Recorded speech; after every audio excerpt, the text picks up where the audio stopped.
Hello friend, आप सभी को नमस्कार। राधे राधे। कैसे हैं आप लोग? मेरी पूरी इंस्टाग्राम फैमिली को, फेसबुक फैमिली को, यूट्यूब फैमिली को फादर्स डे की बहुत बहुत बधाई, बहुत बहुत शुभकामनाएं।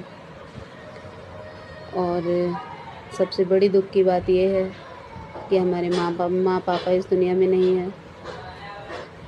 तो कई सालों से उनके बगैर हर साल ऐसे बीते जा रहे हैं। कुछ बातें अधूरी रह गई जो उनसे नहीं हो पाई, कुछ उनके सपने अधूरे रह गए जो हम पूरे नहीं कर पाए। जब पूरा करना था तो हम उस लायक नहीं थे, और आज हम उस लायक हैं तो वो इस दुनिया में नहीं है।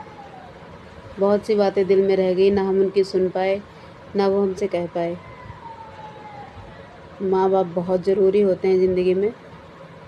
जिनके माँ बाप हैं, आप कदर करिए, उनकी सेवा करिए। और आप लोगों से एक छोटा सा सवाल, पूरी इंस्टाग्राम, पूरा फेसबुक, यूट्यूब फादर्स डे पे जुटा हुआ है।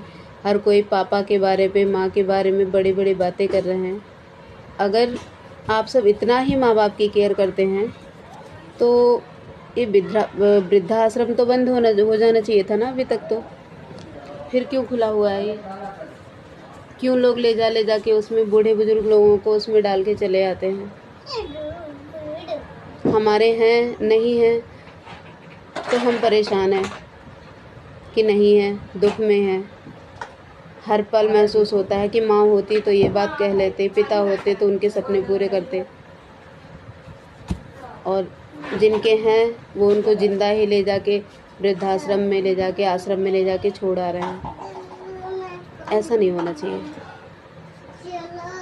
अगर आप अपने बच्चों का पेट भर सकते हो, अपनी पत्नी का पेट भर सकते हो, बच्चों की पढ़ाई झेल सकते हो, रूम का रेंट झेल सकते हो, सब कुछ झेल सकते हो, तो आप एक आदमी को बिठा के घर में खिला नहीं सकते? मैं किसी के ऊपर उंगली नहीं उठा रही हूँ कि उन्होंने ऐसा नहीं किया, उन्होंने ऐसा नहीं किया, वो ऐसा कर रहे हैं। नहीं, किसी एक की नहीं, मैं सबकी बातें कर रही हूँ। अगर आप लोग मेरी बात से सहमत हैं, अगर मैं गलत कह रही हूँ या सही कह रही हूँ, कमेंट में बताइएगा। लेकिन आज मेरे दिल में बात आई। मैं सुबह से इंस्टाग्राम फेसबुक पे ओपन आई हूँ, तब सुबह से मॉर्निंग से ही हैप्पी फादर्स डे देख रही हूँ, तो इसलिए मैंने बोल दिया। बाकी किसी को अगर मेरी बात चुभी हो तो क्षमा प्रार्थी हैं, क्योंकि कुछ लोग ऐसे हैं जिन्होंने अपने माँ बाप को अपने जीते जी ले जाके आश्रम में छोड़ दिया होगा, उनको मेरी बातें चुभ जाएंगी। लेकिन भाई बहन, मैंने गलत नहीं बोला, मैंने सही बोला है। बाकी धन्यवाद।